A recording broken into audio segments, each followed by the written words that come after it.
Welcome back to Light in the Battle, a podcast where we talk about autism, single motherhood, and trauma recovery, especially in high conflict co-parenting. I'm Faustina. I'm a single autistic mom raising an autistic PDA child. I'm healing from narcissistic abuse and I'm winning in court.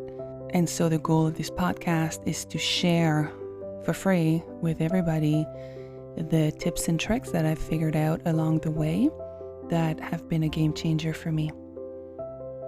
Today we talk about the need to stop explaining ourselves as an ASD adult with a late diagnosis. So any changes that you've made in your life.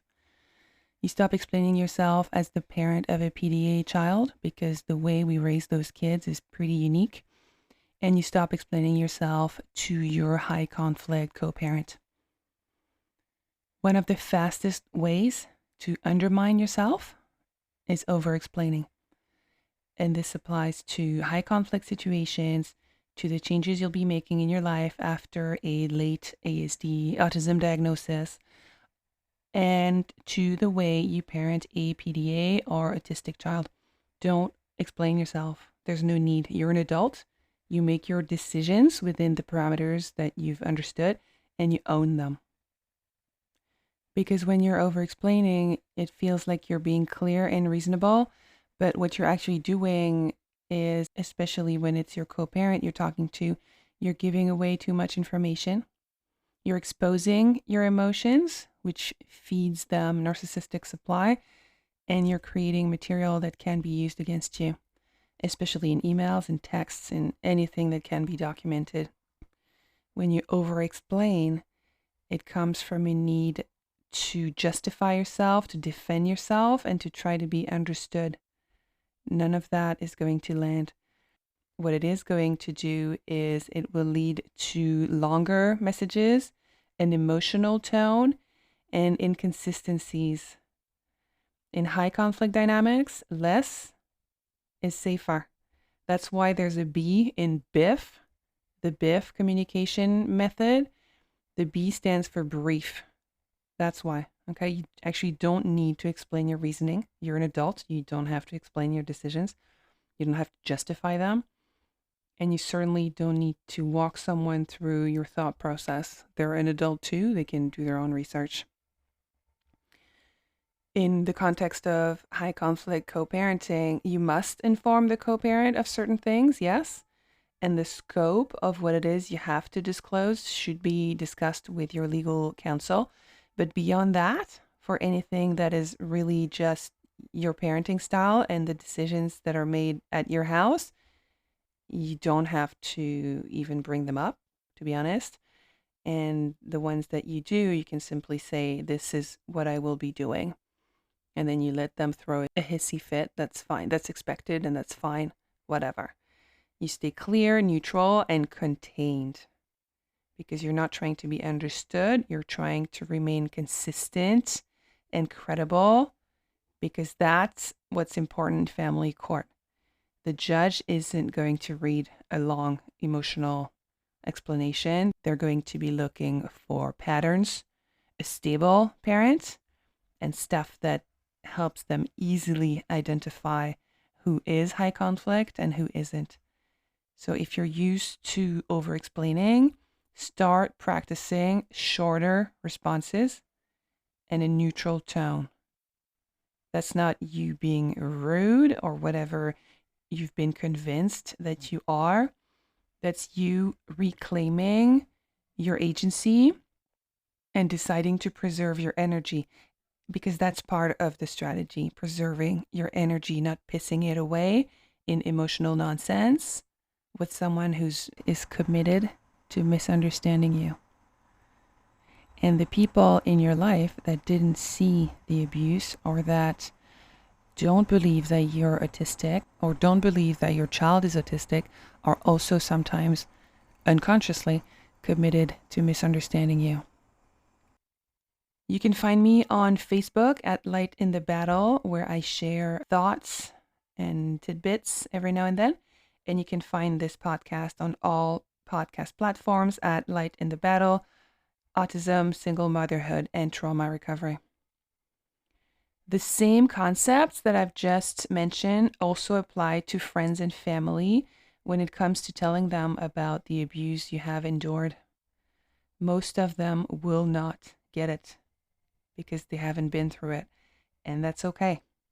So you pick one or two safe people that will believe you either because they love you so much or because they've been through it too.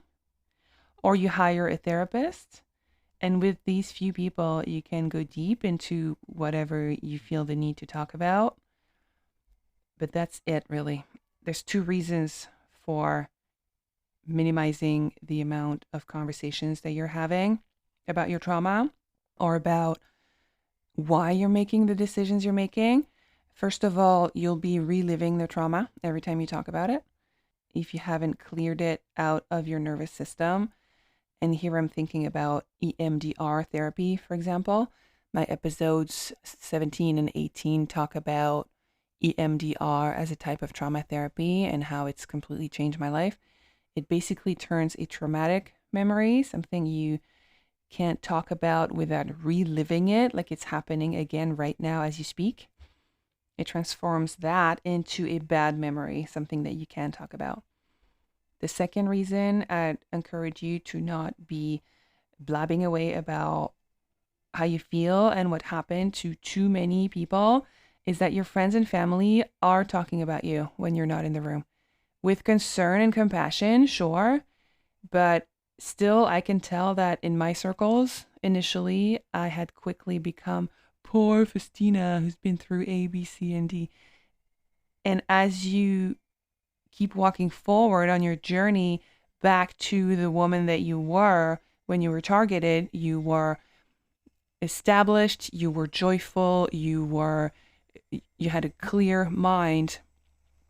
As you walk on your journey to reconnect with that woman who's still in there, despite the brain fog and the brain damage and the abuse and everything, you're going to want to start thinking about how you brand yourself socially in your circles.